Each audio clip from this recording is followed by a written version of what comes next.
मित्रों, अश्विनी सेज में स्वागत है। मित्रों, आज पुनः चर्चा हमास इजराइल युद्ध को लेकर जो कुछ डेवलपमेंट इधर हुआ और खास करके जिस तरीके से संयुक्त राष्ट्र संघ ने प्रतिक्रिया व्यक्त की है इस युद्ध को लेकर के, जो मुस्लिम देश एकजुट हो रहे हैं तथाकथित, इन सब विषयों को छोटी छोटी चर्चा। मित्रों, सबसे बड़ी बात, जिस तरह संयुक्त राष्ट्र संघ के महासचिव ने एक पक्षी बयान दिया तो कहीं ना कहीं संयुक्त राष्ट्र संघ की विश्वसनीयता और प्रतिष्ठा के विपरीत। निसंदेह गाजा में जो हो रहा है ये जघन्य है, अमानवीय है, लेकिन इसकी पृष्ठभूमि क्या है वो भी एक महत्वपूर्ण विषय। 7 अक्टूबर को जब हमास ने एक आतंकी हमला करके 260 निर्दोष इजरायलियों को मारा था, क्या उसकी निंदा नहीं होनी चाहिए? जिस तरह संयुक्त राष्ट्र ने सीधा सीधा प्रत्यक्ष आरोप इजराइल पर लगाया, वो कहीं ना कहीं उसके पूर्वाग्रह से ग्रसित होने का प्रमाण है। मित्रों, ध्यान रहे, ये वही संयुक्त राष्ट्र संघ है जिसने असर मसूद जैसे वैश्विक स्तर के आतंकी को लेकर के चीन के वीटो का स्वागत किया। इस बार भी चीन हमास के फेवर में खड़ा है। ईरान की तथाकथित सुरक्षा के लिए उसने अपने नौसेना भेजी है। तो मित्रों, क्या चीन जैसे देश क्या केवल आतंकवाद को पोषण करने के लिए, अगर है तो वर्ल्ड ट्रेड ऑर्गेनाइजेशन से हटाए क्यों नहीं जाते?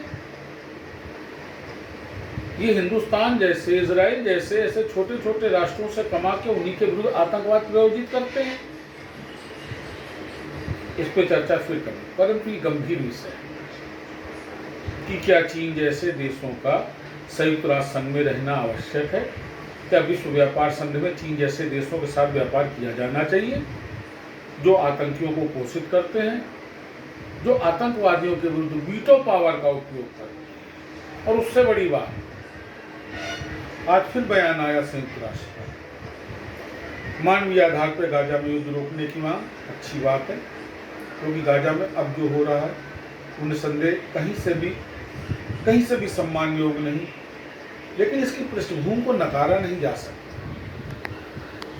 अगर इन गाजा निवासियों का, इनका तो हालांकि थोड़ा रोल भी है, इसलिए कि इन्हीं गाजा निवासियों ने हमास की सरकार बनाई, ये जानते हुए कि हमास एक आतंकी संगठन है, और केवल एक हमास नहीं।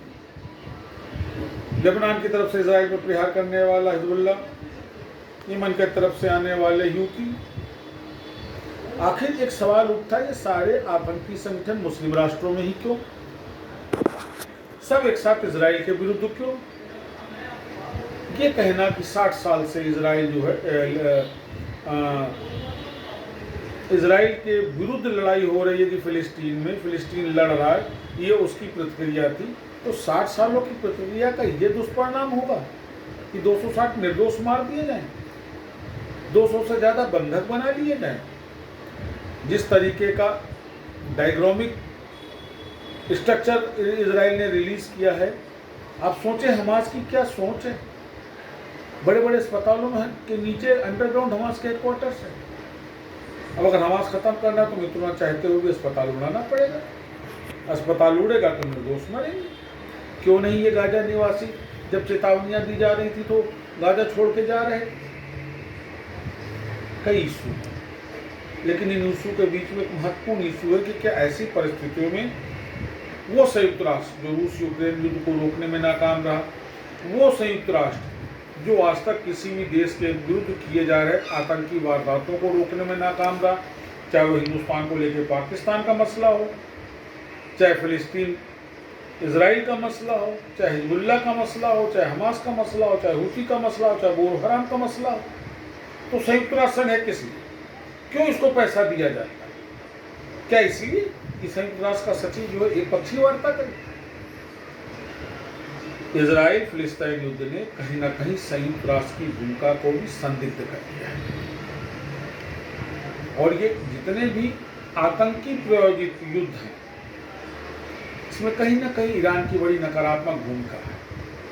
और ईरान की नकारात्मक भूमिका केवल मुस्लिम राष्ट्रों में अपने वर्चस्व को लेकर है।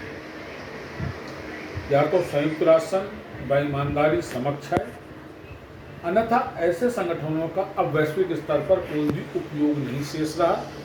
इस विषय के साथ आपको छोड़ के जाता हूँ। नमस्कार।